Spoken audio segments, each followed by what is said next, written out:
Liked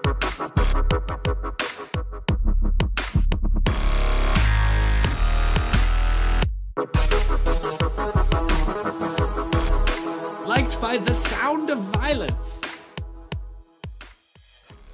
Directly after the fight, I remember they I didn't think it was terribly, it was that bad watching, but it was as I was walking out. Because people were trying to grab me to carry me as I was going out, and I was just like, get off me, it's just, I'm fine, get off. I'm walking out, and then everyone's faces, as I looked up, as I was walking out, so I walk out, and everyone was just standing there like this. And then they all started clapping, they were just like, and I was like, oh, what's going on? Mate, as the guy watching from the outside, it was a great fight. You're tough as nails. Maybe you want to think about going backwards occasionally, you know? The whole idea is not to get hit. Yeah. Did not simply tell you that bit about fighting. Way. Try not to get hit on a few. Oh, I'll try that one next time.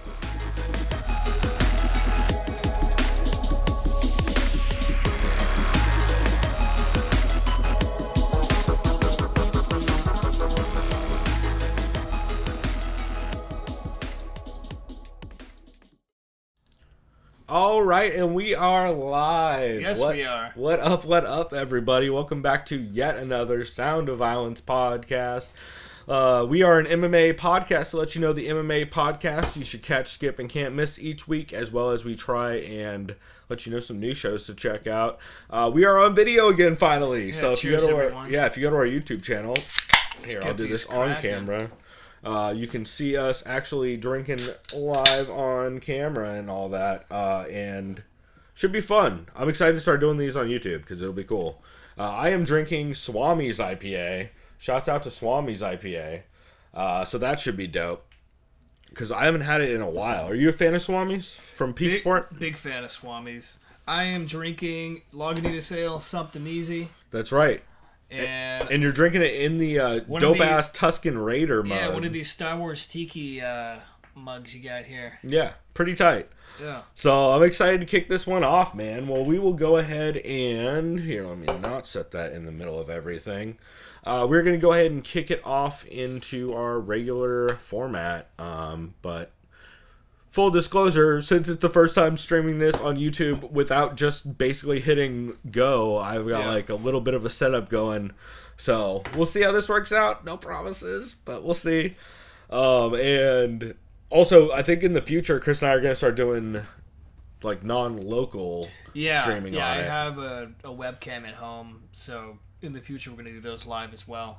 But we'll just have, just like our faces juxtaposed together, kind of next to each other? Yeah, I'll flip it back and forth. We'll see. Maybe I'll go full young Jamie on it and actually get some editing going, or yellow band, or red band. Pick your band.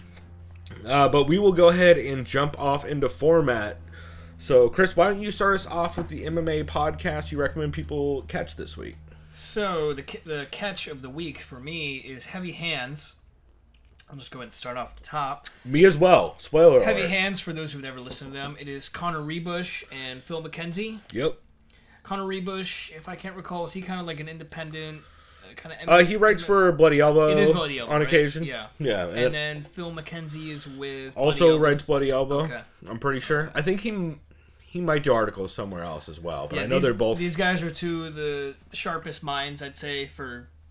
as far as what they do as MMA journalists, whatever you want to label them as. Well, and they also won our prestigious awards for, I think they were actually #1 for our MMA podcast. Yeah, I think they did get #1 for us. But starting from the top, they discuss the Kelvin Gastelum versus Jacare Souza fight and how Gastelum rarely has a boring fight. If you watch Kelvin Gastelum fight, whether he was at welterweight or you've seen him on The Ultimate Fighter, he's a really quick 1-2. He's probably has the quickest hands north of like a Michael Johnson, arguably. Maybe. I would say his hands are quicker than Michael Johnson because Michael Johnson loads up way more than Kelvin does. That's true. But he has quick hands for someone above like the lighter weight divisions. It's insanely fast. Especially for 185. Yeah. Fucking nobody has the speed of him and Whitaker at 185, really. I think it was Connor who mentioned a lot of the guys that Gastelum have fought are older fighters who get tired in fights. I think someone mentioned online, I think I saw it in a tweet, that the majority of Gastelum's fights at 185 arena welterweight people 32 and older or something crazy. Something like he hasn't. I think Whitaker's his first opponent under 32. Something weird. That doesn't surprise me. Yeah. Chris Weidman is surprisingly young. I think Weidman's like 32 or 33. It might be. He might be the youngest one. Yeah. So that was an interesting point by Connor. Connor doesn't like Gastelum, not as a fighter. He doesn't like him because he says he's frustrating when he absorbs body shots willy-nilly. It's his little, Yeah. Thank God for autocorrect. And his negligence catches up to him later in a fight. Yeah. It's a good point. We've seen it in the Weidman fight. Yeah. He took some shots in the clinch to the body. I think from Weidman, I think it was the knees, and then I kind of tired him out. That's when Weidman was able to get that takedown. I think it was. It was that and just the size difference definitely played in eventually. The question is, the $1 million question is how, well, it's not really $1 million question, but as far as what Whitaker's going to do defensively, how is he going to defend against Gastelum's jab? Right. That's Gastelum's kind of go-to. Well, I mean, Gastelum, they talked a lot on this episode about how he essentially relies on a 1-2 mainly. Like and a lot of feinting and a 1-2. Yeah, because I remember in the Jacare fight, Gastelum clipped Jacare multiple times to that left. Dropped him with the 1-2. Yeah. Yeah. Against Vitor Belfort, he did that against Michael Bisping. Dropped Chris Weidman with a 1-2. Then again, Michael Bisping, that was like a 3 weeks notice fight, and he had already been finished by GSP. They talk about Robert Whitaker, what his legacy is as far as his up and coming dominance. He's kind of, I feel like he just beat Yoel Romero twice, and he's probably the scariest motherfucker. Well, the second one's arguable. I know a lot of people think I scored it a draw. I think I did too. I think both of us watched it. We kind of went in and discussed, was there one 10-8 round? Was there two 10-8 rounds? Definitely at least one. But no, I thought that was 100% draw. Good. It was a great fight either way.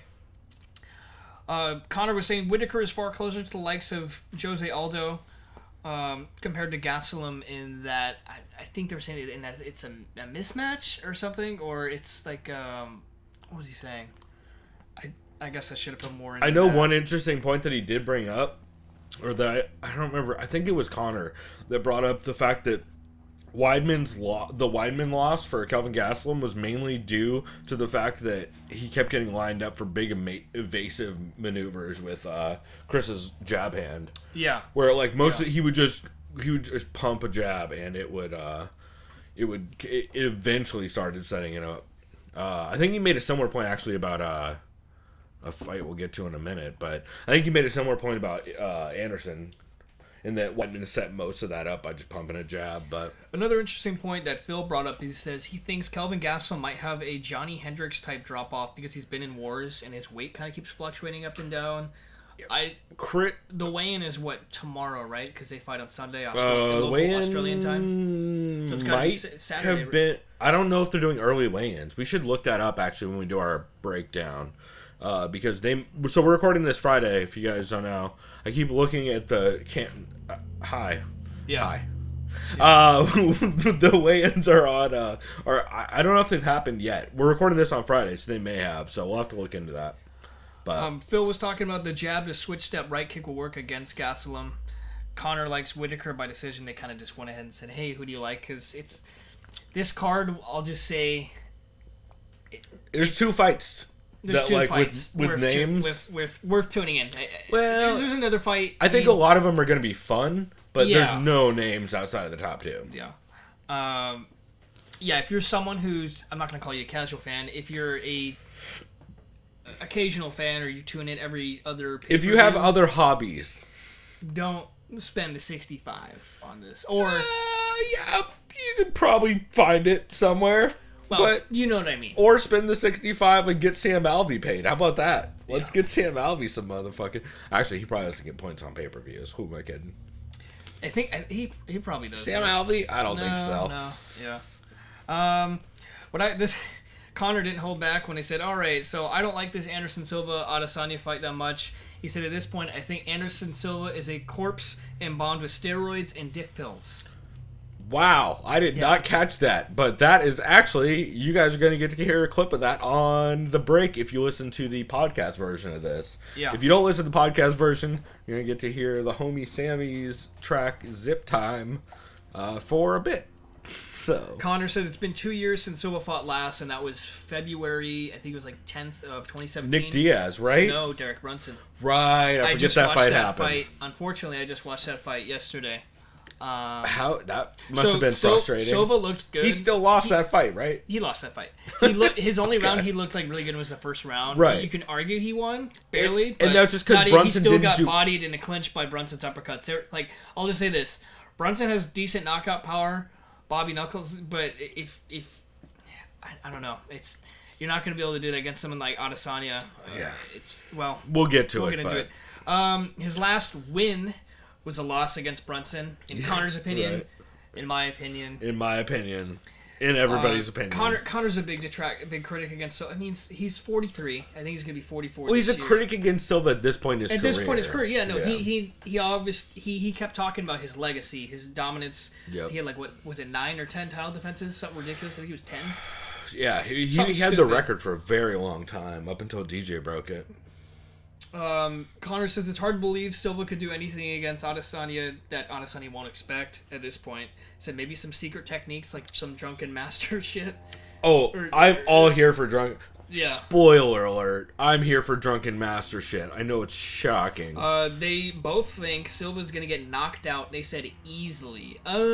I don't know if I'd use the term easily, and we'll get into that. Yeah. I'm worried we're going to get fucking Derek Lewis versus Francis Ngannou a little bit. I remember there's another podcast I listened to, and they were talking about that as well. I'm like, oh, shit. Yeah. I heard it a couple... tentativeness and kind of like, I don't want to hit two counter fighters is always trouble.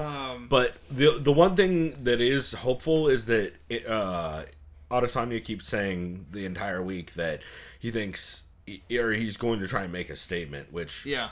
If that dude's trying to make a statement, he's probably not going to play a safe counter game.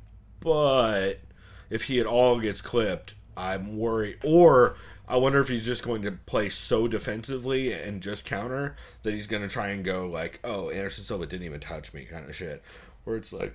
it's not going to gain a lot of fans. Also, we're drinking beer, so apologies for me burping right at you. Yeah. Also, shouts out for the light. We are recording this in the middle of the day, so my normal setup is a little blown out. You can tell by the left side of Chris's head. But what nice and shiny. Connor discussed GSP's title reign. He thinks that it's better than Silva's in that who they fought at their time in their dominance. He thinks Silva's best win was against Dan Henderson at that time. They think Adesanya is looking more and more like a more versatile Silva, and they said in every facet of the game. I don't know how both of their Brazilian Jiu-Jitsu is and grappling is. I know Adesanya has decent takedown defense. Silva had decent takedown defense. Decent Jiu-Jitsu. I heard Silva in the lead up to this fight talking about how he's been working his takedown defense because he's seen Anderson wrestle a couple dudes back in the day, like Nate Marquardt. I think is one of the ones. Yeah, all ended there, but they ended saying the clinch against Adesanya is going to be the biggest challenge for Silva. And like I was telling you when I watched that Brunson fight, he was getting murdered in the clinch with upper. He wasn't even defending, and he was just kind of like trying to, I guess, I don't know what it is, kind of like when you have like the underhooks and you kind of like corral them. It's not a whizzer because that's when you're kind of you just jack the underhook. Yeah. And Dominic Cruz is commentating this, so he's gonna love seeing that shit. You know Dominic Cruz loves him some underhooks, and I have been saying on this podcast for, I don't know, 2 or 3 years, underhooks are fucking everything in clinch exchanges. Yeah.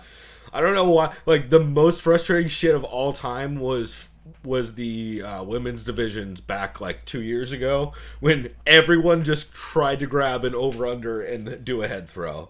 No one pummeled ever. It was the most frustrating shit. Did Rousey ever really do clinch? I don't think so. My God. What are you talking about? That's where she got every single takedown. That's what I mean, yeah. But she never pummeled.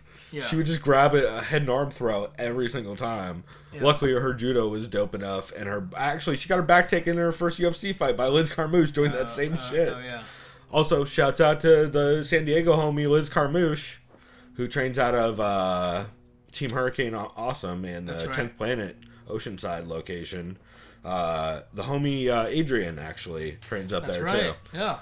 It's always him in the and I think he's a 135er too because he's a short dude, so I know he definitely gets to work in with all them like Braylon and all them, which is pretty tight. Speaking of which, I think there's an EBI. Oh, that's right. There's that combat jiu-jitsu tournament that Eddie's putting on that was supposed to have Gordon Oh, Ryan, I but saw- Gordon Ryan got injured. I saw an advertisement for that when I was on Fight Pass Yeah, the other day. Gordon Ryan fucked up his PCL. His LCL. Was it I LCL? don't think there's ICL. It's LCL. It's either no. I was gonna say it's either LCL, PCL, or ACL. I just It was didn't remember LCL. which it was. Okay, Yeah. cool. Yeah. But yeah, it was a great episode. Heavy Hands episode 234 was really good. Getting back on topic, they made some interesting points about the Fortaleza card, like Moraes' huge win, and Jose beating Moicano via fucking body shot, which is exactly what Phil Dude, called. he was just putting fucking like Oh, everything, he was like, sprinting and just forward, like throwing head hooks to the up, body. just like Yeah, this, you know. And it was like WEC Aldo on speed. He just chin up throwing. and it's crazy shit. because the guy's only like 31, which is insane. Yeah. He's been fighting since he was like 19. It's crazy. Yeah, Yeah. dude's 2 years older than me, and he's fucking been fighting for. Actually, he's been fighting since fucking 17. I think was some of his jungle fights way back in the day Yeah. when he was still murdering motherfuckers. Yeah. It's crazy. They also at one point Phil did revoke Connor's Aldo fan club membership. I think I remember because of that, which was pretty great. And they also talk a bit about Tamer's eye pokes and Oliveira's footwork improvements. That which, was a weird fight. yeah, we talked about earlier in the Yeah. week, but Yeah. boy, pretty crazy. Cool. Did you have any other catches? If I didn't do another, let me see. Yeah, let me check right now. This one is Well, you know what? While you do that, Yeah. I will jump into my other course. catch, which is the Fistic Arts Podcast, episode 22. As always, there's a link in the description, whether you're on YouTube or on podcasts or wherever you're listening to this. The description will have links to all these shows we're talking about because they're fucking great. I don't even have a skip this week. That's how good podcasts were. So, Fistic Arts episode 22. This is the show hosted by Holly and Jeff, as well as Schwan Humes, aka Black Jordan Breen. And it's great. Holly and Jeff open talking a bit about returning from the break they've been on and the new ESPN era, kind of how that pacing has been going, and having guys like Trevor Whitman on pay-per-view broadcasts. Yeah, I remember. What did you think of that when you saw it? I love it. I thought it was good because it reminds me of I think what they were doing is they kind of what they did with Monday Night Football. I'll just say this. The broadcast booth for Monday Night Football was rough this year, mainly because Joe Tessitore was okay. Jason Witten, former tight end, future Hall of Fame for the Cowboys, it was his first year, so he was rough. You know, Right. I get that. But then they had Booger McFarland. He was like the third guy. He was Terrible fun. name, by the way. Yeah, it's just football nicknames. Ah, Right? fucking football. But he was fine, except the thing that they fucked up is this dude, they called it the Booger Mobile, would sit up in a fucking crane. If you paid hundreds of dollars for a 50-yard line seat, I remember there's so many tweets. Hey, this motherfucker's crane is literally blocking me from watching a play. But anyways, that's I think where they probably kind of like, oh, let's just have another 3-man person, but have a guy kind of chime in and Yeah. so, you mean the end? Also, don't forget Stephen A. Smith jumping in on some of the breaks. I like Stephen A. Smith a lot. I know I that dude do gets a lot of too. shit. He's fucking ESPN, one of the original, well, not one of the originals, but he's been there for like 20 years. I And think, also you know? super not educated about MMA, but he'll at least mention that he's not educated about MMA every once in a while. Like, Yeah, and he says he's been watching since what was it? I remember you showed me a tweet since Rico Rodriguez. Yeah, Rico Rodriguez. So I and, know he's a fight fan. Yeah, that was a Josh Gross tweet actually. Yeah. Where Josh Gross said like, "Hey, I saw Stephen A. Smith. I like watch Stephen A. Smith. He's a very smart guy. I think he does a good job journalistically. But as far as his TV shows, his job is to kind of not troll. He admits that that's Skip Bayless. I was gonna say it's Yeah. not quite Skip. No, But- the only people that Stephen A. Smith enjoys trolling are Cowboys fans, which is kind of funny because every time they lose, he puts on a Cowboys hat and has a cigar out and just starts dancing around. They are America's team, bro. Sure. Yeah. Like 10 years ago. Yeah, but they're America's team. Yeah. I mean, not America's most dominant team. That'd be the Nope. Patriots, but they're also America's They're not most hated America. team. They're also not America's most wanted team, the Raiders. Yeah. I guess that joke plays way better. Back when I actually watched No, football. it still does. Oh, okay, cool. They're still hiring felons all the Yeah. time? Great. It still does. Good talk.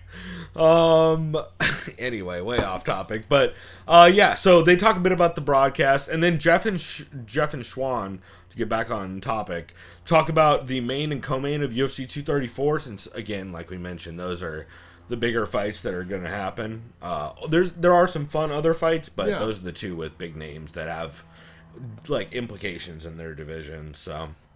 You can just call them the two more meaningful fights, or impact, like you're saying, any of that, the impact of it. Yeah, there's some really fun matchups, but still, it's not. Those are definitely the ones that are going to stand out on this card, and it's weird because the last two cards have had way better undercards than this one does. Yeah, they're basically selling this on Adesanya and Silva, and then maybe somebody cares about Bobby Knuckles. If they want this to be as successful as it can be, they need like a firecracker of a co-main, or even just, I mean, they need... Well, they sold out, so I heard they sold out the stadium, which is the same, I believe it's the same stadium that Ronda Rousey fought in. Oh, Melbourne. The one that set the record, yeah. It's unless that was in Sydney. No, I think that was it was in Melbourne. I think, yeah. So they sold that out immediately, I think 15 minutes after they went on sale. So I think they kind of just didn't give a fuck about stacking the undercard, because they're like, well, we got such a big gate attendance, and... like pay-per-view buys for Adesanya versus Silva are going to be big enough, and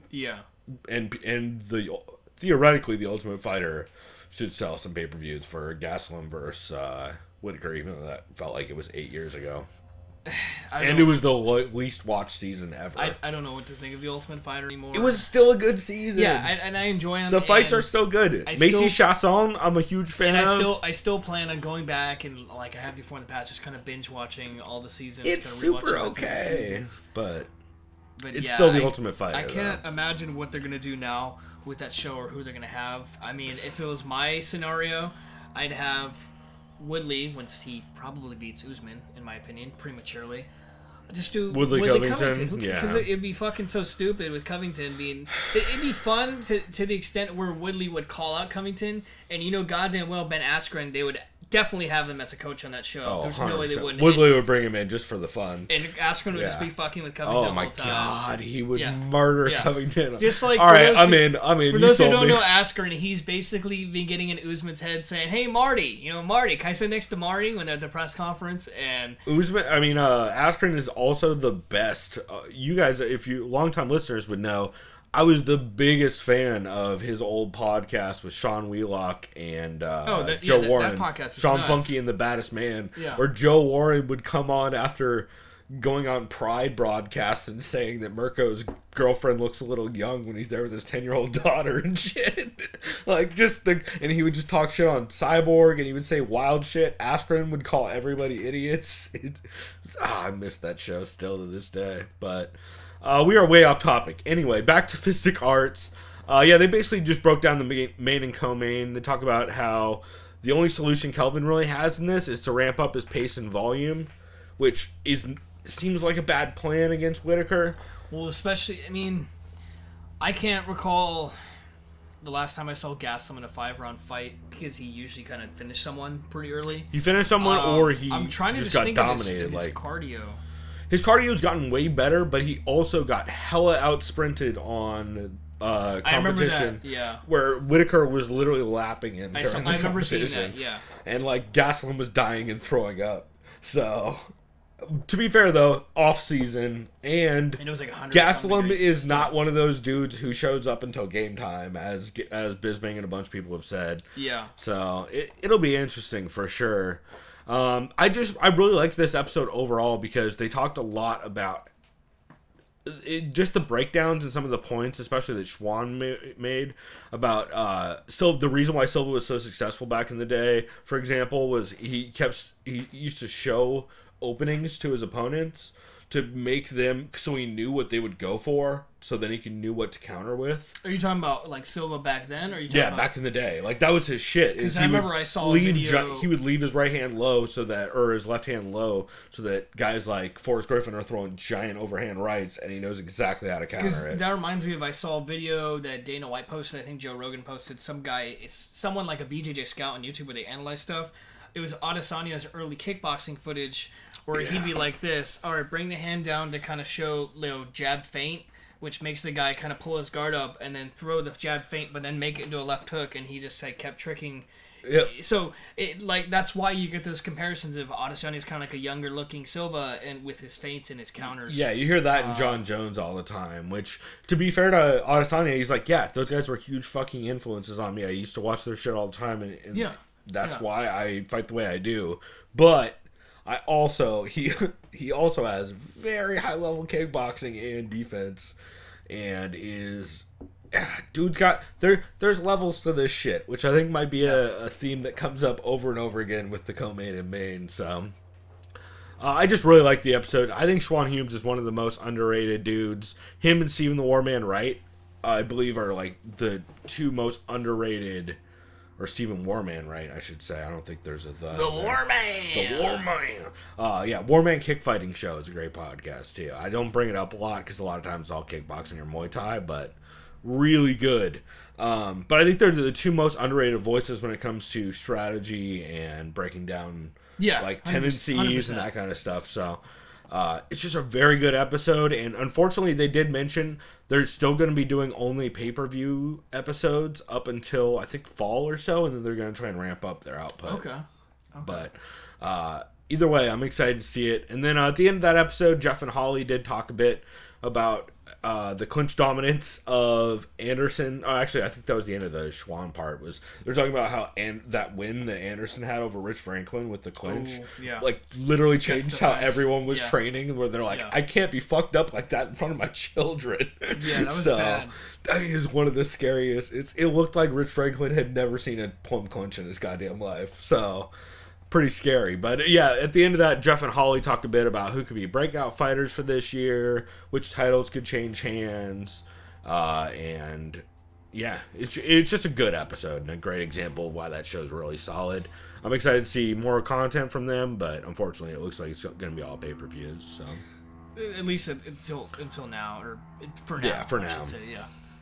The only thing I want to shout out real quick is another quick catch is the Hammer MMA. Haven't listened to these guys in a long time. It's a really underrated show. Like, it's very casual, and they just never break down their cards. Names. At least I always forget their fucking names. Oh, it's Dave and... It was just one guy and a phone guest this time. Oh, it was probably Steve then. I think it was Steve. I couldn't remember the guest's name, but real quick he said he brought the point that the card is 2 good fights, and then Hani Yahya, who's been fighting since... 2002. The Hani Yahya fight's actually pretty cool. There's I said, there's some really fun matchups. There's just not any big names really outside of the main and co-main. And then after that, they recapped last weekend's card, but it was a solid one overall. So that's what I have for just that other kind of catch, or just more or less a shout out to those guys. Nice, cool. So let's see. Do you have a skip for this week? Yes, I do have skip. This was an enjoyable skip. Because it's Care Don't Care. So yeah, I actually did skip Care Don't Care, but that's because we're recording early on a Friday, so I didn't have time. It was Steffi and Eugene. Steffi first says, first of all, can we just say off the bat, Max Griffin beat Alves, and we both know it. 100% agree. We talked about that. Yeah. They discussed Damian Maia versus Lyman Good in a terrible backpack position Good had to deal with. Aldo's legacy and how he's still the man, still the king of Brazil. They both discussed, I think Aldo eventually said in an interview a couple months ago that he admitted rushing into the McNuggets fight, which affected his confidence, first and foremost. And I agree. I want to see that rematch 155. I do too, but it's never going to happen. Oh, it's not going to happen. Conor would never take that fight again. No. There's no reason to. Yeah. It does nothing for him. Yeah. Unless he literally gets so far down the rankings that he needs someone like Aldo to bring him back into relevance, which I don't see happening. It's Eugene says Johnny Walker Red is a permanent care, so he labeled him Red now. He's a permanent care. I'm okay with Red. Red feels like a good level for where he's at. It's good. It's the opening. He's starting off. Yeah, it's the prelims of next is what? Green? Next is black. And then green. And then blue. Yeah, I think that's how it goes. And then those platinums, all those. It's maybe I don't drink Johnny Walker. I think it's not good whiskey. yeah, Scotch whiskey, whatever you want to call No, it. it's blended whiskey. There's Oh, blended it Scotch. It is blended Scotch. Huh? So it's the low. So there's tiers to Scotch, and it is like it's not. See, I'm not a spirits guy, so you're the guy to well, ask. and I'm even less the guy to talk about this because I just have fucking preferences and I don't really care about the tier shit. But it is way overpriced for what it is. Oh, it is, yeah. Like, I have a bottle of Chivas over... Maybe I'll go grab some Chivas in a bit. But I have a bottle of Chivas over there that was way cheaper than Johnny Walker, and I like it way more. Yeah. Or Monkey Shoulder is $30 a bottle, Monkey and it Shoulder's is good. fucking delicious. So Eugene, and this kind of surprised me, he says he's very impressed with ESPN Plus app and likes how they make prelims like an experience. And I agree 100%. I've never had ESPN Plus. I didn't know what to expect. I've always seen it promoted, and I like it a lot. I get to they're slowly but surely expanding their UFC library. I like the main events that they promote on there, and what the main event is I saw the one for Conor versus Habib. What they do is it's about like 45 minutes or however long the fight is. Right. So they have the fight in its entirety, but before that they have like the build up and the chaos before that and everything, all like the never before seen footage, and there was some footage I hadn't seen before. I was like, oh shit, this is kind of cool. So that was neat seeing that. They have a bunch of interesting top 10 lists. So shouts out to ESPN for kind of putting in some effort. They're trying. They're trying. They also have some stuff like... I believe the name of the video... I forget who pointed this out. Luke Thomas, I think. The name of the video that they did for the show that Dom Cruz and Gilbert are doing. They had a clip of them grappling, and the title of the video was "How to Get Out of the Grapple." I believe was the name of it, or something along those lines.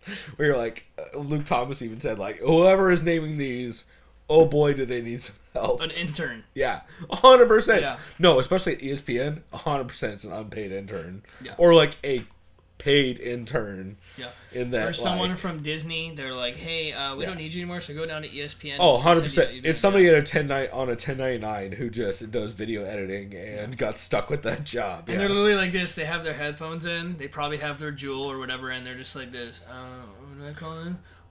What is he doing? Well, he said he's going to grapple, so it's how to get out of the grapple. Yeah. All right, boss. Hey, boss. I just got done putting these tags up too in here. All right. Yeah. See ya, 100%. Chad. Yeah. Exactly. So Eugene's Steffi thinks Teru Ishihara is still a character because his style is interesting. She would think he's a character. I have to disagree at this point. Steffi, he had a lot of hype. yeah. He's not a bust. Well, I guess he's kind of a bust. I mean, all of Team Alpha Male is kind of a bust at this point. Yeah. Getting rid of Justin Buchholz was the worst decision they ever made. Yeah. He was 100% the heart of that besides gym. Dwayne. Dwayne was a bad one too, but Dwayne, at least there's a reason. Justin Buchholz, it seems like it was just an ego thing. Yeah. And I love... Do you know what it was? It was Uriah going, we can't have another Dwayne. Or we can't have another Uriah is really the problem. Where he's like, oh, Justin Buchholz is becoming more of a more recognizable figure than I am, and I'm not paying him. So I think Cruz is right. He said Uriah's ego just kind of gets in the way of that team success. A lot of people... It's not just Cruz that talks about that. I think TJ has talked about how... Or it was Jordan Breen, actually. That's a shame. Like, I'm sure Uriah's like a chill dude, a nice guy. I've heard nothing but good things about the guy. But as far as a business standpoint, you kind of have to... It's a little interesting when you hear some of the background on, like, oh, he literally goes around the gym and has a collection bucket for rent at the end of the month and shit like that. Oh, my God. Yeah. Wow. So that sounds stressful as fuck. Well, especially since Uriah is the most well-off person in that gym by far. He's just fucking real estate. Yeah. Yeah. And, like, does well in real estate and has dudes in the right places for it, so. Well, I'll finish this quickly. Eugene, and I agree with this, kind of. I mean, I can't relate because I don't like this group at all. And the Super Bowl halftime show was bad, and I skipped it for that reason. Adam Levine. Yeah. I have to say, there's this meme, too, where I didn't realize... I didn't watch it. I was at a bar getting shit-faced. I wasn't even watching TV. I was talking to someone about football, but I guess he took his shirt off and all these shitty tattoos. Oh yeah. And I saw him. He looks like, all right, I want all you motherfuckers up in the front. Get the fuck up right now. Yeah. I'm about to sing "She Will Be Fucking Loved." I was like, Jesus Christ. It's great. It's like the opposite. But Eugene said this pay-per-view is like paying to see Maroon 5. 100%. It's like the opposite of the punk show you're going to later with the homie Nick. And I remember someone. said, "Why are they Maroon 5 when there's 6 members?" It's like no one cares. Yeah, no, they're Maroon 5 because it's some fucking algorithm decided that's the most likable name. Yeah. Yeah, they both like Whitaker. They both think Romero got robbed. They both like Romero winning. No shame in that judgment. I scored it a draw. A lot of people had Romero. Yeah, I think they I both had like a draw. Adesanya as well. And Steffi's really big on Adesanya, saying he's the next big star. Yeah. I can see the guy's very affable, very charismatic, carries himself well. Super. Clearly, he doesn't give a fuck what other people think about him with the 0%. whole anime shit. Some people think would maybe It's dope. But we can all agree I it's think dope, it's right? cool. Yeah. I think it's really cool. It's an interesting take on, you like remember the Galore Bofondo? They're like, what's your biggest influence? He's like, Dragon Goku Ball, from yeah. Dragon Ball. Fucking everybody loves Dragon Ball. Yeah. Roxanne Modafferi is Yeah, every week like, repping Dragon like, Ball. you know what I mean? And, hey, cousin! Yeah, my cousin. Yeah. Let's go bowling. But yeah, that's why Adesanya's, I'm pulling for him. Bias aside, we'll break it down. But yeah, he's a really fun person to watch. And he Really just fun seems like personality. a cool dude. Yeah. Like overall, first off, love his fucking podcast. And how old is that dude? He's like, what, 29, right? Something like I that? think he's like the same age as me, something like that. Yeah. He's like So right around and he's our age. entering perfect age to be in your prime or entering your prime. So Well, and he's just on, like, that dude's kickboxing record is pretty legit when you go back. Also, I'm really curious. He mentioned on Luke Thomas's show, or maybe it's Ariel's show, one of them, he mentioned Fuck Glory. And I don't remember what contract shit went down with Glory. I need to look into it again. But he was... that's where he was with, right? Straight up through Glory. Yeah, that's the kickboxing show that's yeah. on Fight Pass. They actually moved. I believe they're no longer doing just the ESPN stuff on... I believe the ESPN stuff is also on Fight Pass now, too. Because there used to be there would be like the super fight card like or the whatever. event replays, you're saying? No, like the first half of the card would be on Fight Pass. And the second half of the card would be on ESPN. I think it's all on Fight Pass now. It might also all be on ESPN now. Okay. I'm curious how that played out, but pretty cool. Yeah. But speaking of Israel Adesanya, I guess that's a perfect segue, so I'll jump into my Can't Miss episode. Frenemies, episode 16. So Israel wasn't in studio. As a matter of fact, Dan Hooker made fun of him for being out of the country and saying he probably packed 10 minutes before his flight like he always does, which is hilarious. So Dan Hooker has the guest Chris Easley on, which I had to look up Chris Easley. I hadn't heard of him before, but evidently he is Is he like a coach? Well, yeah. So he's a coach and previous fighter, like early MMA fighter in New Zealand. Yeah, like I saw him when you had the video clip up. He probably looks like he's like maybe in his mid to late 50s. Yeah, you guys also saw him on the intro if you watched the YouTube video. I grabbed a short clip, and everybody should go check out Frenemies episode 15. Link in the description. I'm not trying to snag their video. I'm just trying to show you how fucking good this show is. Yeah. So please go check it out because it's great. But Hooker, I was really interested to see, because you and me have been talking about how they haven't done an episode since Hooker lost to Barboza. I mean, he got fucking... It was crazy, and he even talked about it in the intro that we played. I mean, where he got do you blame shit his kicked. corner? They kind of should have thrown in the towel, in my opinion. But probably, but listening to him, like he he wasn't in and out of consciousness. No, he said after the fight he didn't think it was that bad, and then he was looking at people's faces, and they were just like, "Oh my god!" And like I believe he said in the back, they were like, "He's like, oh, I'm fine, I'm going home tomorrow," and they're like, "You haven't looked in a mirror yet, huh?" Yeah, that shit's nuts. So he's a wild man, but he first off already speaking very clearly, not slurring any more than he normally does, which. As someone who slurs, shouts out to Booze, I understand that, like, hey, slurring is not always indicative of head trauma. Sometimes when people get older or are drunks, they slur more. I can slur a little bit as well from time to time. Well, Max Holloway now, everybody was talking about how he's slurring super bad. You're like, no, it's kind of how dude just sounds now. And I don't think it's all head trauma. I think it's just sometimes you start giving less of a fuck about enunciating shit when you get older, amongst other things. But it's just a really good episode, despite Izzy not being on it. They talk about the Barboza fight, and we played the clip of Chris telling Dan that he should just try not getting hit next time. So, good advice. That's great advice. Yeah, for sure. They also talk a bit about how Hooker broke his orbital and ended up getting, from an elbow in the second, I believe, and ended up getting surgery on it. So surgery meaning is that like the thread of the They orbital said- like going into your fucking eye? No, so Or- reconstructive surgery, I believe, because Okay. he said he literally got cut open like on the side of his head, and they So, like, right here-ish or yeah. something? I'm guessing it's just resetting the bones and stuff. Okay. Like, as someone who's broken bone, I think generally, about it. I mean, I've never been hit in the face really hard, like in the side, but I could definitely see it. Fuck. Yeah, just like. well, yeah, and it's probably like I believe it was just the side. Shit. He actually points at it and everything, and you can't tell by looking at him. He looks the same, but interesting for sure. Which is why I remember we mentioned just a couple days ago in the recap that I hope Rumble Johnson never goes to bare knuckle boxing because I pray for somebody's face. And I pray for his fucking hands. And his hands, yeah. Dude, he's gonna murder his own hands. He would probably literally like crack his fucking hand. It's gonna be half, like 5 boxer's fractures the first punch. Yeah.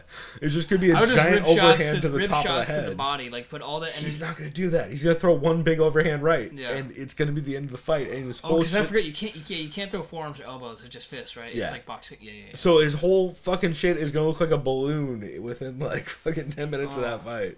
Yeah. Or less than that, probably. But anyway, back to the Frenemies, episode 15. So, what's interesting is he talks a lot about, Dan Hooker talks a lot about the concussion protocol afterwards, and how some of the New Zealand, I believe it's the New Zealand Athletic Commission, but maybe I'm not exactly sure, it might be the UFC. He kept seeing a series of initials that I didn't know.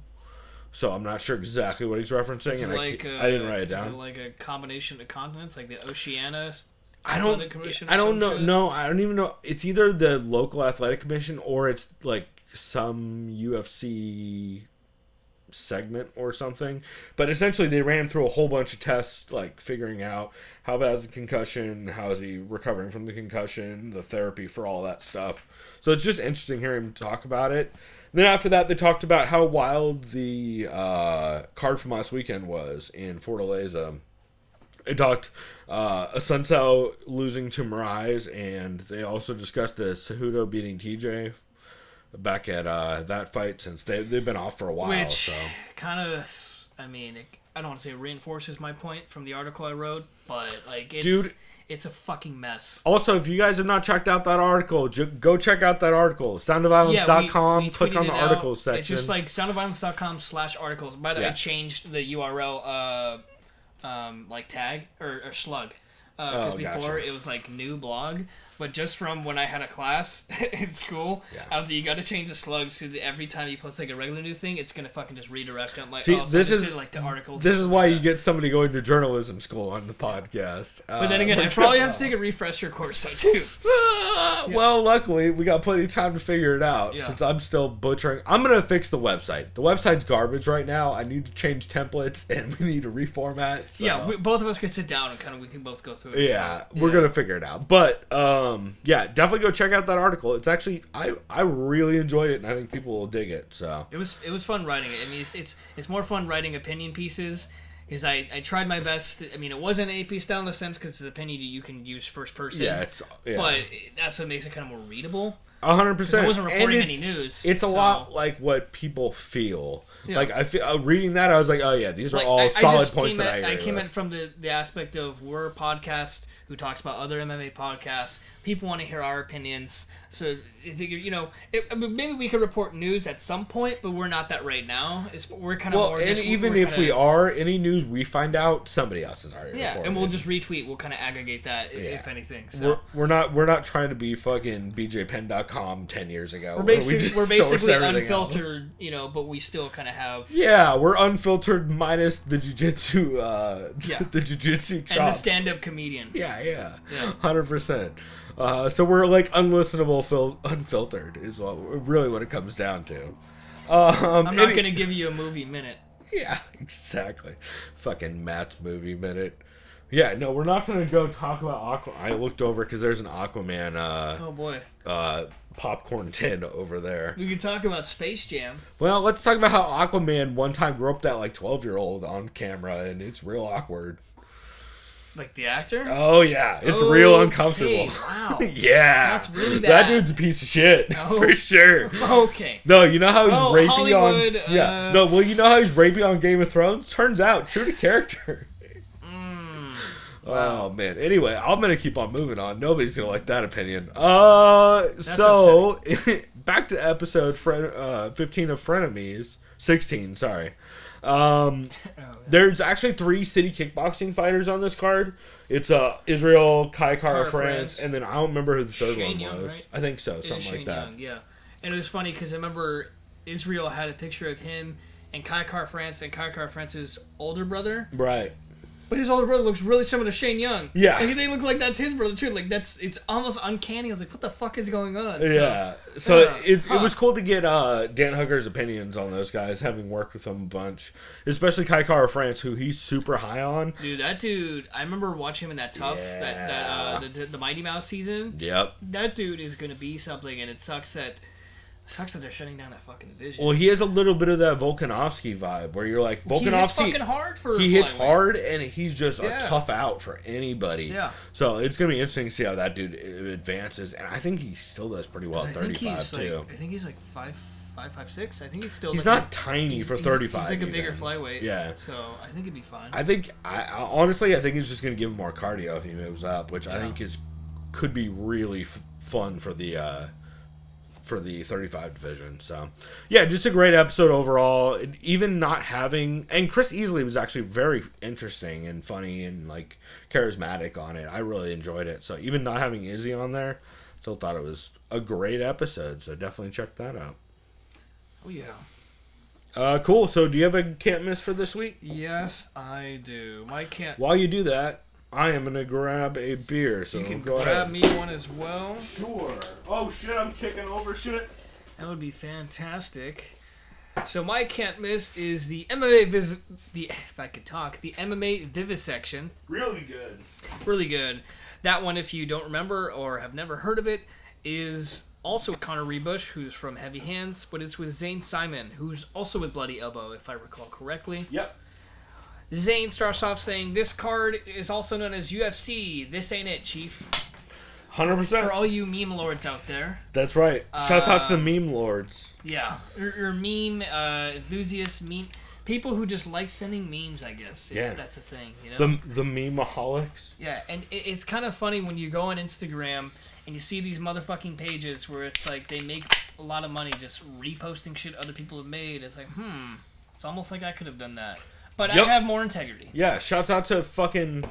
I can't remember the name of the... Shouts out to Daquan. Shouts out to Shithead Steve. Shouts out to Tank Sinatra. Whatever kind of mean page. And don't get me wrong, I follow him too. If I'm high or drunk and you want a good laugh, whatever. Yeah, shouts out to the media people for the Fire Festival who also are one of those pages on Instagram and are getting a bunch of shit. I'll say this. Shouts out to the Tasteless Gentleman page because that guy's from San Diego. So at least shout out. Oh, there you go. Hey. But anyways, this isn't about fucking memes. Also, first off, yeah, first off, Can of Bliss from Oscar Blues. Have you tried this before? I have. It's real good. It's a good beer. I like the can art. I feel like I Matt Becker. I didn't even finish this. I feel like Matt Becker from Four Brewers is kind of getting some weed inspiration, really doubling down over at Oscar Blues. Because I don't know if you noticed, but on the back of Oscar Blues, they literally have a hole where you're supposed to make a can pipe out of it. That's what that is. That's why it's decorated like a screen. It's probably won't focus. Not unless you get real close to it. But anyway, but right there. It's real dumb, but real funny. So that is really funny. Or shotgunning if you want to do that. Not with IPAs, I don't. Yeah, no, definitely not. I'm not insane. If it was a pills, maybe. Connor's happy to see Whitaker not fighting Romero again. I think we all are. As fun as those fights were. Yeah. Wasn't good for Whitaker's health. The middleweight division is similar to the flyweight division in that all the top guys are beating each other. Kelvin Gastelum, I didn't even actually notice, is currently ranked number 7. I have no clue. I thought he was like top 5. Same. Robert Whitaker doesn't sell fights at this time, which is a shame considering how good he is. That is a shame. Yep. But he's kind of more he's not introverted at all. He's just kind of keeps to himself. He's not interested in doing media, really. Yeah. Like, he has his own podcast that he goes on, Granger TV, or Grange TV. Yeah. I always call it Granger thing, TV. You wouldn't know why I call it Granger TV. Yeah, at this point. The one thing I noticed too, I was watching the embeddeds, it always says sponsored by Fallout 76. I'm like, that game is trash, but it's because Whitaker plays it. Yeah. So. Well, it's also because Bethesda is so desperate for ad content that they're like, oh, the UFC will buy this trash. Yeah. That game is so bad.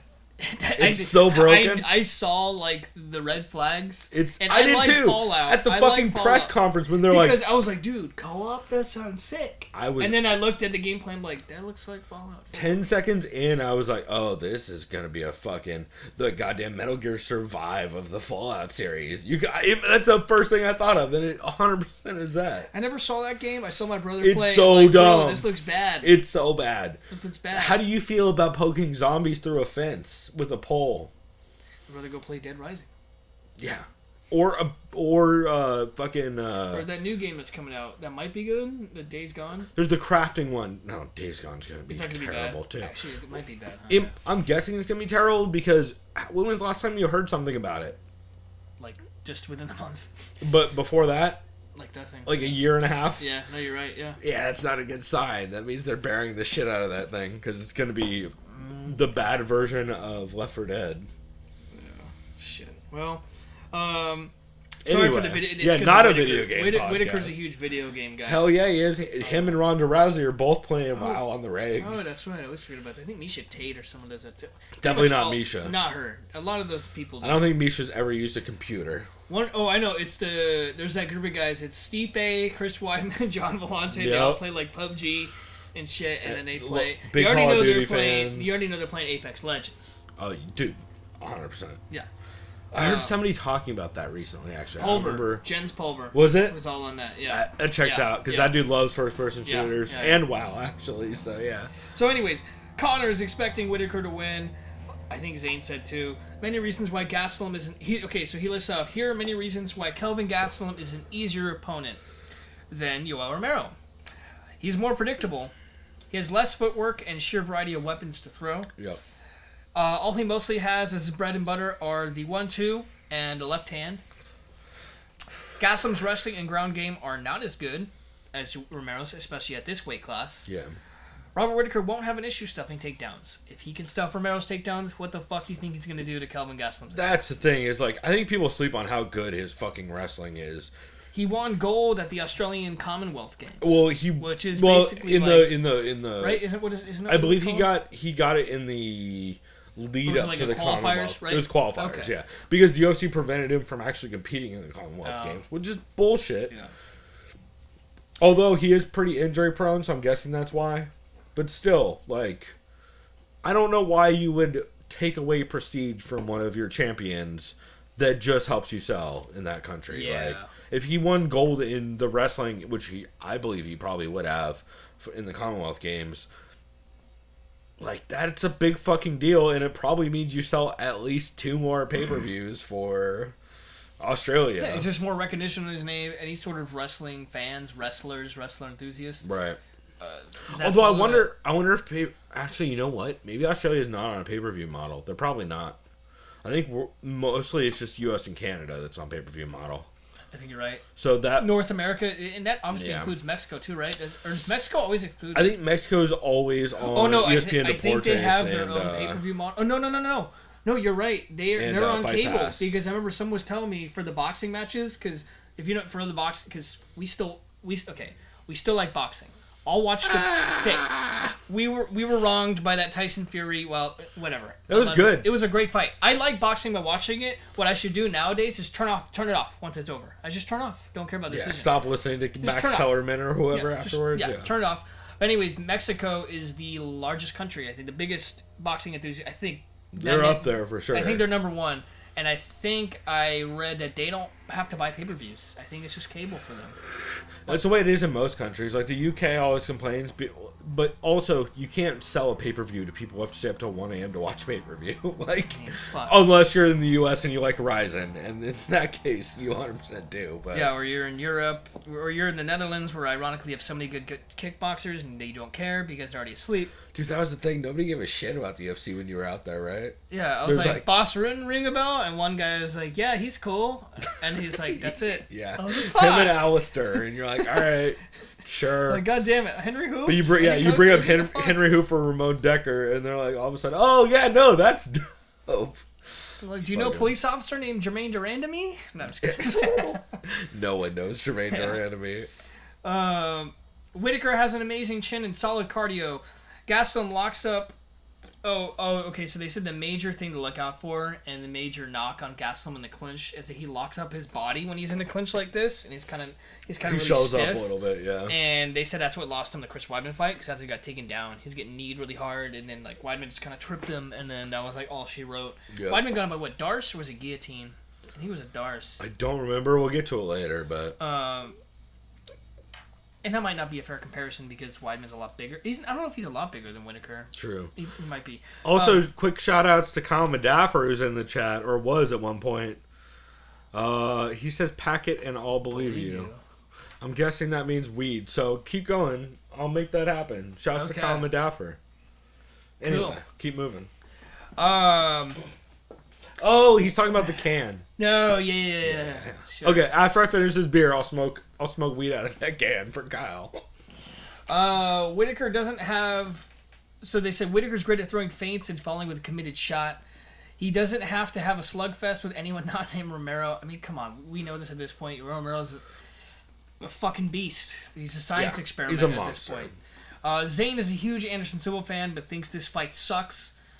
So he's kind of reiterating what Connor was telling Phil. Yeah. Rough, man.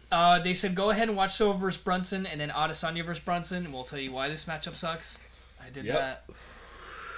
Silva has been active for too long, which is degraded. They said his danger level. They just mean his just lethality, whatever. Yeah, lethality. I like that. Sure. That was one of my favorite moves in Mortal Kombat. Yeah. Is the lethality. Yeah, but have you seen Mortal Kombat 11? Those fatalities. Dude, it does look pretty good, even if Ronda Rousey is yelling over it. To be fair, I suck at fighting games, but I've only bought them for the fatalities. And Mortal Kombat is the most approachable fighting game, probably.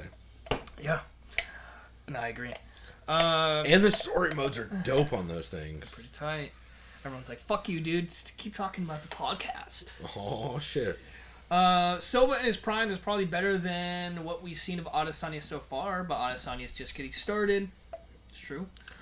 When was the last time Silva worked in a clinch? They said it was the Nick Diaz fight. Right. And both Nick Diaz and Weidman beat the fuck out of Silva in the clinch. And like I was just telling you, over and over again, Brunson, those uppercuts, holy shit. He was getting clobbered. Yeah. Like, really bad. Like, Silva's got a chin. We know that. It's for now.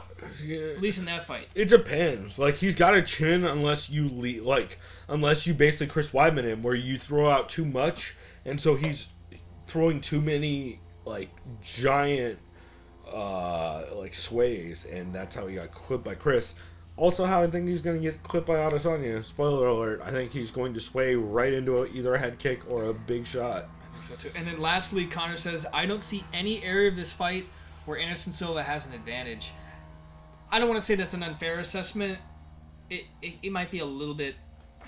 I think it's just a tiny bit, and we'll get into it. I see what he's saying. Adesanya is going to be the heavy favorite. Whitaker is going to be the heavy favorite. We'll get into it more. I think for good reason, but I think for sure Adesanya is the more proven favorite of the two. Yeah. Ironically, actually, he's the less proven favorite, but I think he's the more stylistic favorite. Yeah. He bends styles, dude. And styles make fights, dog.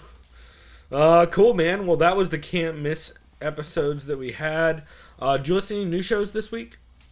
I mean, this one, but we could talk about that later if you want. Yeah, that's going to come up in a minute. Some new MMA podcasts that I listened to. I will break down here real quick.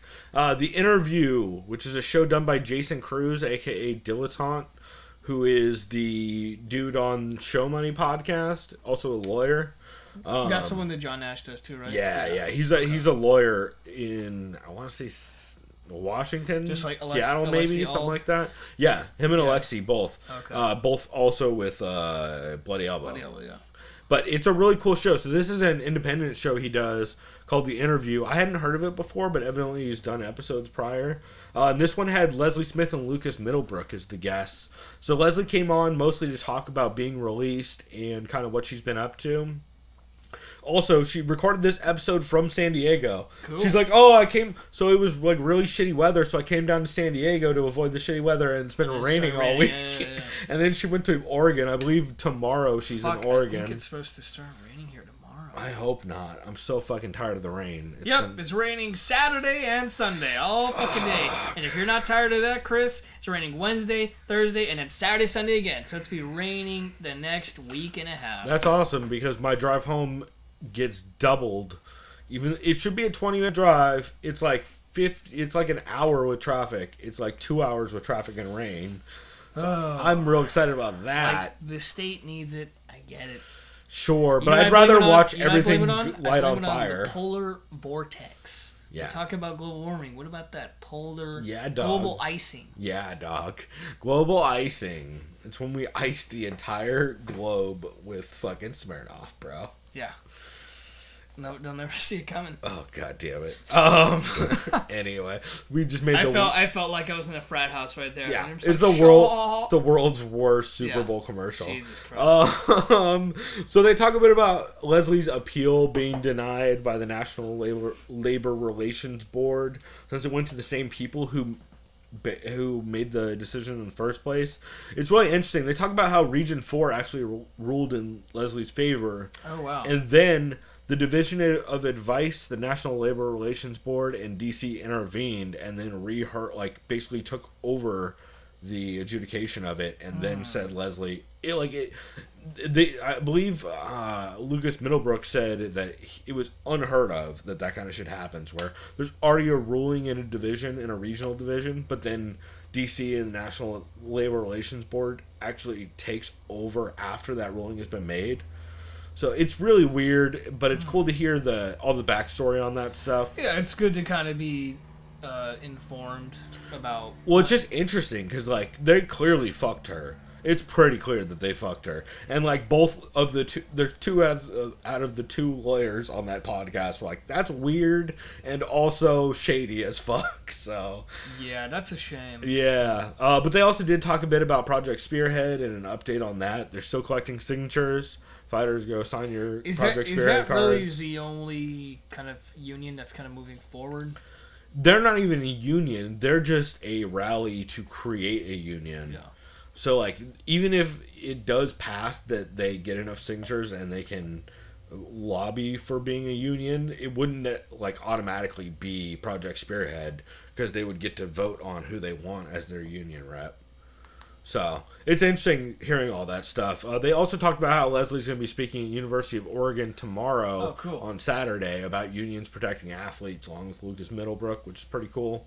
And they brought up a really interesting point at the very end of the episode where the UFC PI is now any new signees. They're bringing into the UFC PI to test, blood work, to test all kinds of stuff, right? They've been talking vocally about it on Dana White Tuesday Night Contender Series about how, hey, we're testing everybody's skills, we're testing everybody's blood work and body work and what weights they can make and all that stuff.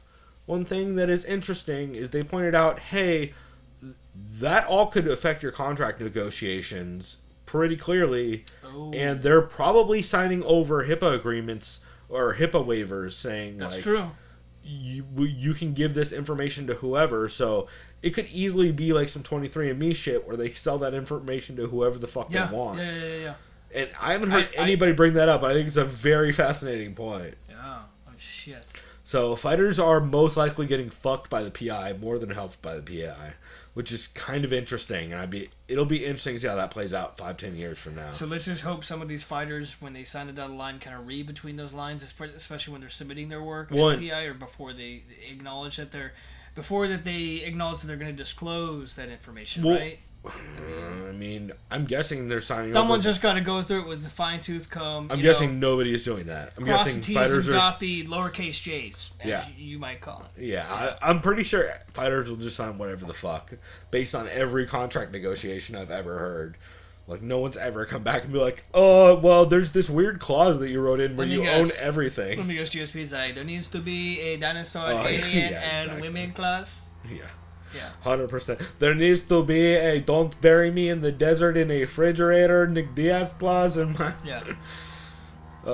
He was intoxicated. I wish he would come back. God damn it. 165. Where are you Rumors are 155 for against 165. Habib. Wait, 155? That's the rumors, but... He has the height. He could probably... Yeah, that's a really tough cut. If TJ could... Well, that's different, though. Yeah. Well, and also, I don't know if they'll give GSP another title shot. I think they kind of hate GSP at this point for constantly winning shit and then Which bailing. is honeydicking Dana. Yeah. Oh, 100%. Yeah, no, it's great. Anyway, so yeah, the interview with Jason Cruz, really good episode. Another new show that I listened to this week, episode 1 of Listen, which is the podcast by... That's just what it's called? Yeah, it's called Listen, because that's what Mark Goddard yells at people. Listen. They've got my attention. Yeah. So Mark Goddard and Dana Listen, Hardy... mate. Yeah, except less Australian, but yeah, 100%. So that it's a fun episode. They do it in person in a studio, and Hardy's dog is also in studio. Oh, cool. Luckily, it's quiet the whole time. It's just sitting next to him, looking weird. Probably got like a bulldog or something. No, it's a very goofy looking, like white. If girlfriend Karen was here, she could tell us exactly what it is. But it's a goofy looking. It looks like an old lady dog.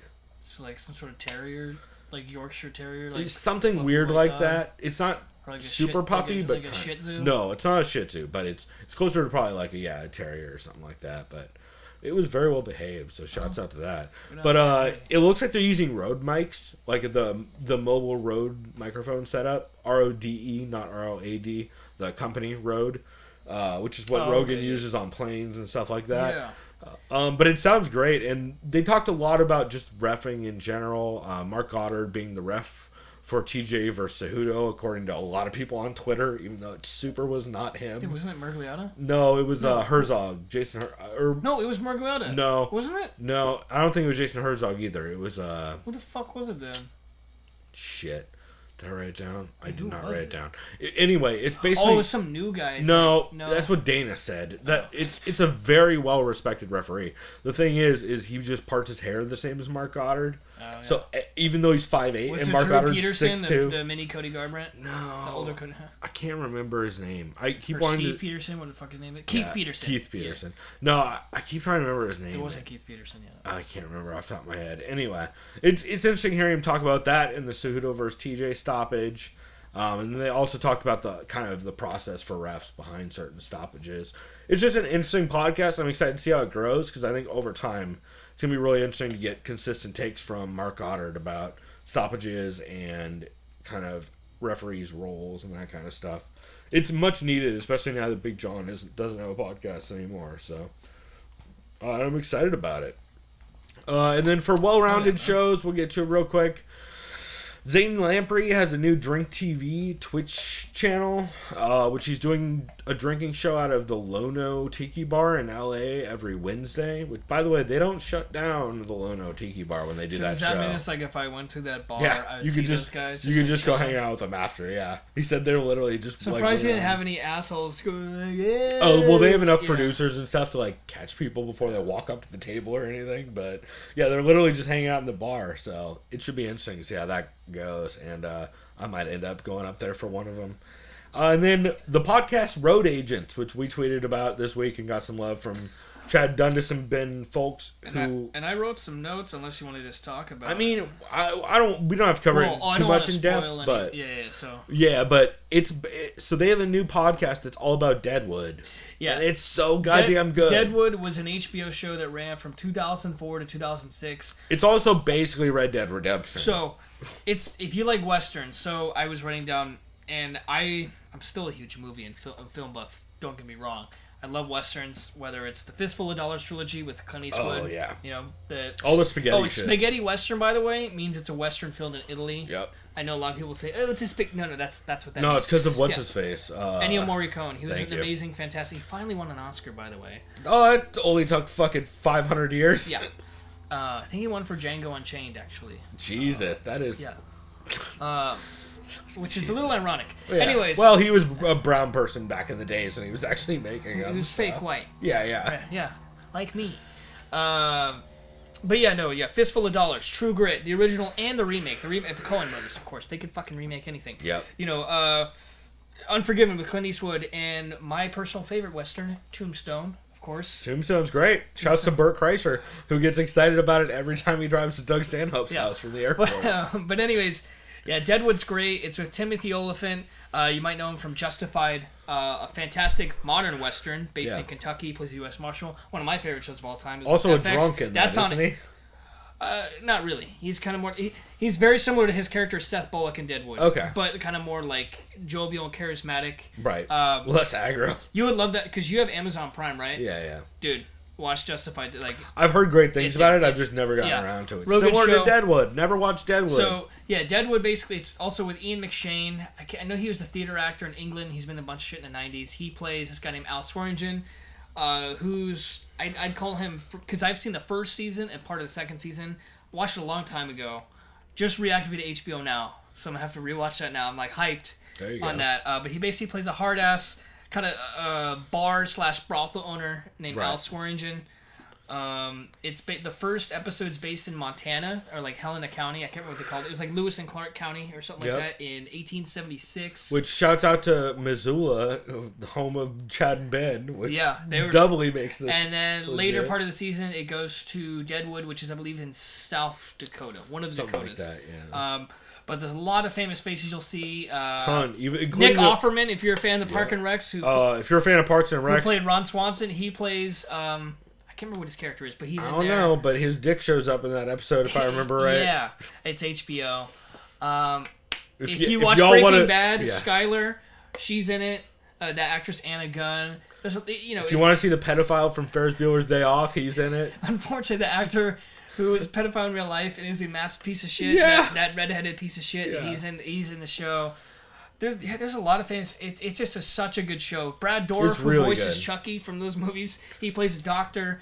If you like westerns, you'll like this show. It's HBO. There's the swearing, and what I liked about is they start that show off on a fucking bang. I'll get into it. So the biggest curse word you'll hear all the time is cocksucker. That's what these guys always say. Fuck cocksucker, and occasionally they'll even throw a cunt in there. Yeah, like Al Swearingen was like, well, what the fuck does the motherfucking cocksucker want? And that's literally just like a clause by itself. Like, whoa. So if you're going to watch this, don't have any children around unless you're that kind of parent. Yeah, or have children around and let them be adults. Yeah. Or just let them learn. Because it's not like they're not hearing that in school. Also, who doesn't love hearing your kids say cocksucker? Yeah. It's always funny. It's funny every damn time. So they said it's been... I wrote down some notes with Ben and Chad were talking about. They said it's been 15 years since it's debuted. Both Ben and Chad have seen it in its entirety. Like I said before, I've only seen about a season and part of the second one. I saw it when I was in the Netherlands 2.5 years ago because... European Netflix it's weird. They have all these shows. They have so different I was stuff. like, oh fuck, this is cool. Well, it's because of HBO is not a thing over there. Yeah.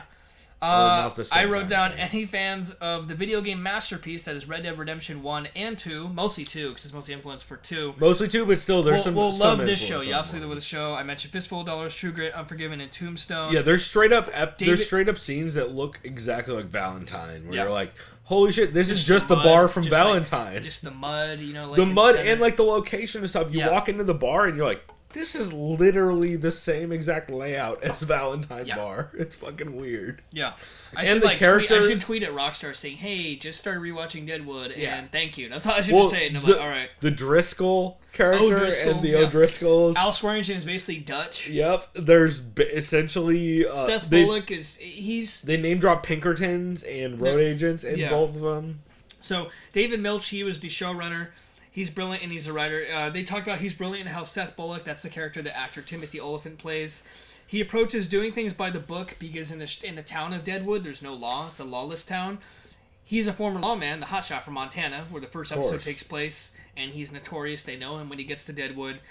He is struggling with his own inner violence and rage. He's a very, very violent man. He's kind of like just a fucking ticking time bomb. Well, got a little bit of early Arthur Morgan in him. Yeah, that's who I'd compare to. And there is a part of Red Dead 2 where you are lawman. Spoiler. Yeah, a little bit. Yeah. The profanity. Sketchy lawman. Yeah. The profanity in the show isn't authentic, and the showrunner David Milch said he made it that way because if it was authentic, it'd be like in, I think it was Unforgiven or True Grit, where everyone talks like they're from the King James verse of the Bible. Yeah. Like, thou shalt not kill me. I was like, what? Which person's talking like? Yeah. I don't know about that. That might be it probably happened. Probably accurate, but very weird sounding. Yeah, Tombstone would not have been that good if you saw Doc Holliday talking like that. Why you don't want to hear Wyatt Earp ever say the word thou? Yeah. I don't ever want that.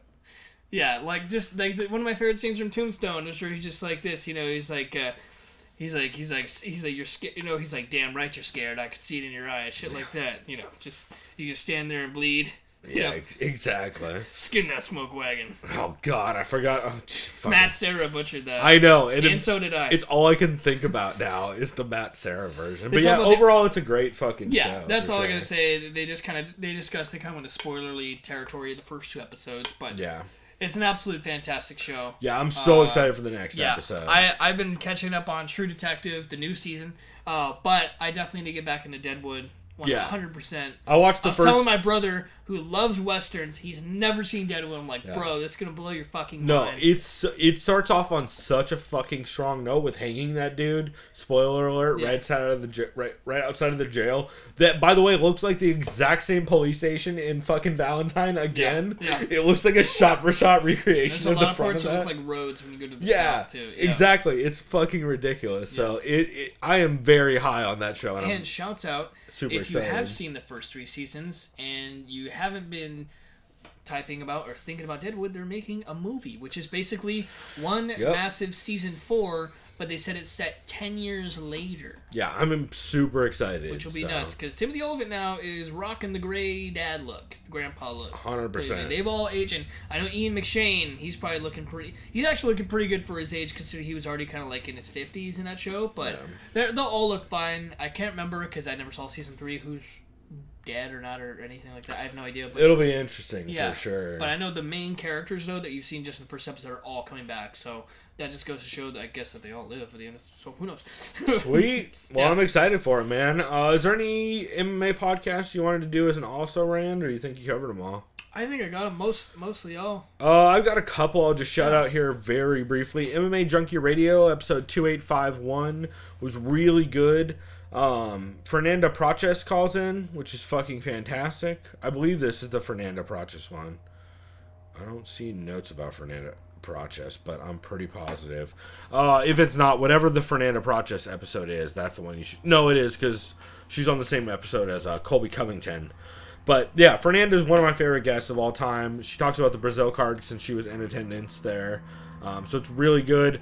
It wasn't a catch or anything for me because there's a lot of fucking football talk. The Clearwater Beach bad boy stops in the studio who bugs the fuck out of me with his radio voice. Wait. Is that why? So the Clearwater Beach bad boy. 100%. He's from Florida, and he. Wait, was he the one talking about football? Oh yeah. Oh god. Well, I'll go ahead and tell you. I think it's crazy that they would do that. Also, I'm going to be in studio more often now that I signed with the minor league soccer team in Las Vegas. You're like, oh my god, dude, stop with the fucking puke voice, as most people call it. Oh, no. Thank God they got rid of him before Fernanda called in. Fernanda's connection was a little rough, but overall, always cool hearing from her, and it was cool hearing about how the building felt and some of the. I think you're saying that in the sense that knowing he's a annoying radio DJ, but like, Fernanda, can you actually FaceTime me right now? Oh my God, no! He would have cut everybody off and like derailed fucking everything. Speaking of which, Colby Covington is on later in the episode, and he's still going full fucking heel. He keeps calling Dana. Fuck you, Dana. He keeps calling Dana Uncle Fester. This is where all the reports came out that Colby wants to sue the UFC.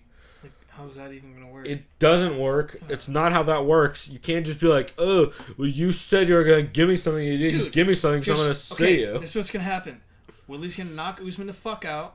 And he's like, all right, Colby, you're an easy fight. You're up. And then, boom. That's it. No, so I've heard... I think Dana said Colby has to have another fight before he gets title shot. Oh, well. Which, yeah, shouts out to interim belts. But anyway, keep on moving on. Ariel Helwani MMA show episode 32, actually really solid. Nice. Ariel did do some dumb shit, like always, and got a little fucking TMZ-ish. But he goes, oh, Johnny Walker. Here is actually some Johnny Walker I have on my desk. Even worse, he's like, hey, Johnny Walker, why don't Johnny Walker sponsor you? And also, no, you know what should happen? Proper 12 should sponsor Johnny Walker to stick it to Johnny Walker. Oh, because you know, like, Proper 12 is a shitty whiskey. It's Irish also whiskey. an Irish whiskey versus a Scotch whiskey. They're not even in the same fucking market. It's not like you can even say Scots versus English. It's not even. It's nothing. It's just Ariel knowing nothing about booze and just knowing that Proper 12 is a whiskey, and it's shouts out to Max Holloway doing that promo with Jameson. That was pretty cool. It's pretty solid. Yeah. Also, Jameson, much better whiskey because it's not watered down Bushmills. Shouts out to Proper 12. Marlon Moraes Skypes in, talk about his win over RDA. Aspen Ladd Skypes in, talk about the Holly fight falling through. Ben Askren Skypes in and just lights everything on fire. He makes fun of Usman for putting out the video of them backstage because it makes Usman look dumb. Shouts out to Anatomy of a Fighter. That was just the face that Askren makes when he was like, Ben's Marty. Hilarious. Yeah, no, Ben's super funny, and without Ben, this probably would not. I wouldn't have even. Brought this episode up. I usually watch. Kyle watches the Embeddeds with me.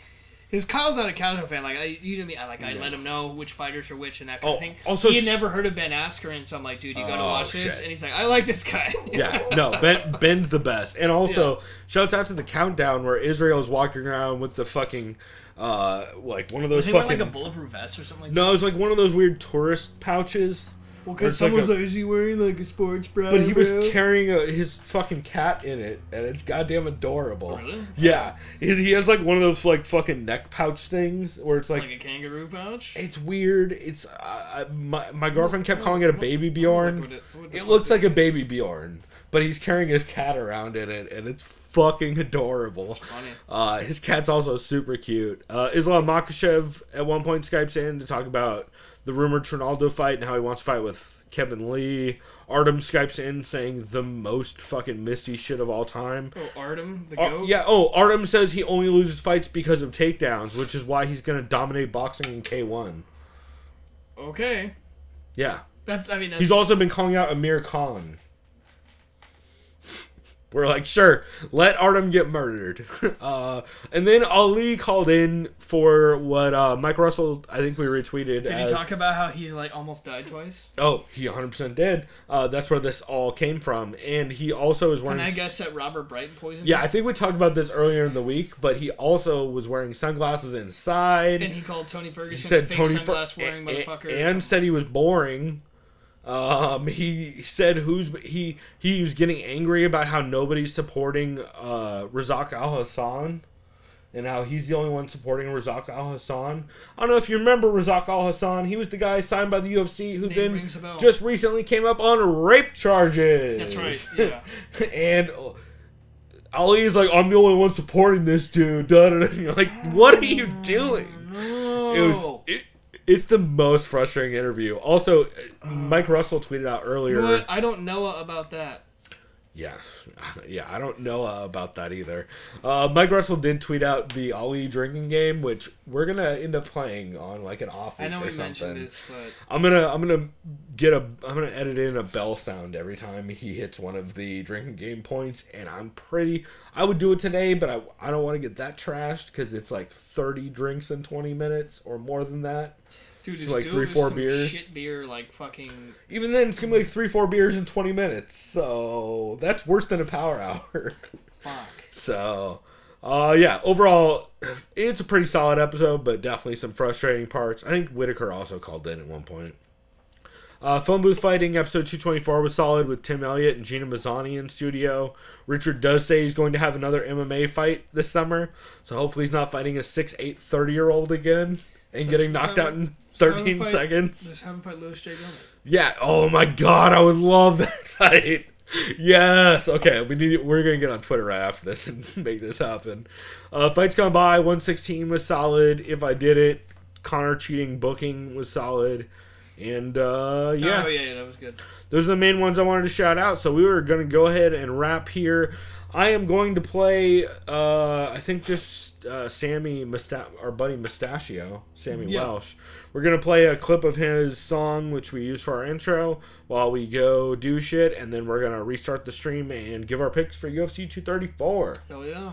So we were going to have a piss break, and we'll be right back, motherfuckers. Also, shouts to Common Daffer. I'm also going to smoke a bowl out of this can. So, cheers.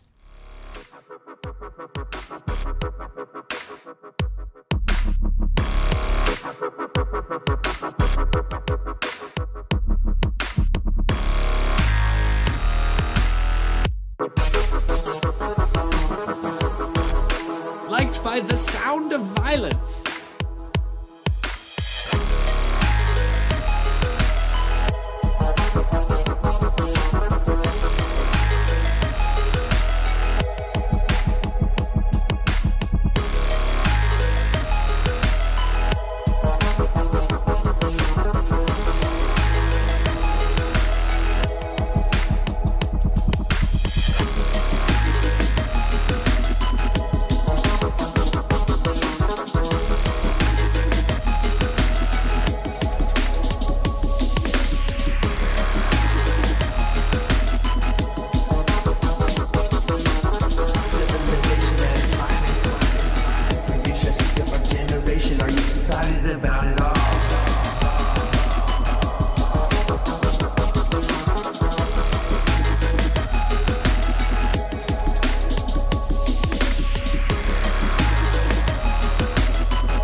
Liked by the sound of violence.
Reloading. Reloading. Enemy up. I knew you were an asset to this team. Reloading. One down.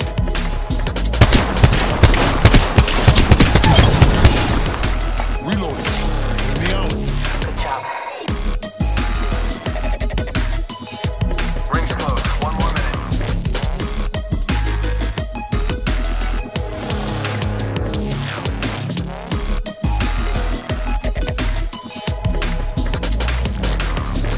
Punching a tunnel. Rings up. Portal placed. Don't shoot out.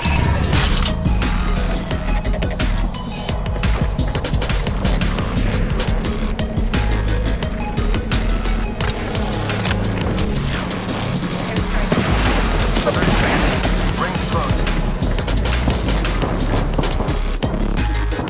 Getting shot at.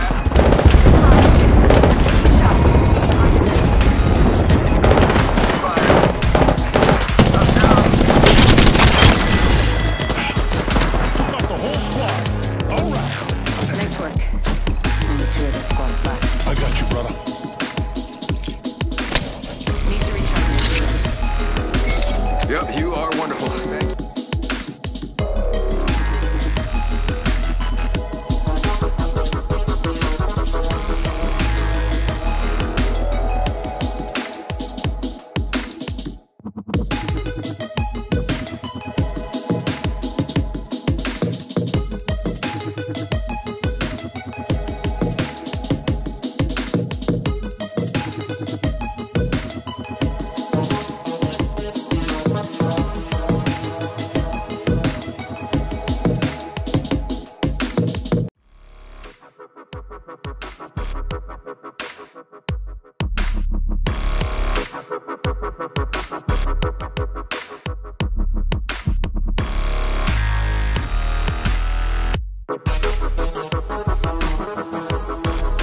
Liked by the sound of violence.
by the sound of violence.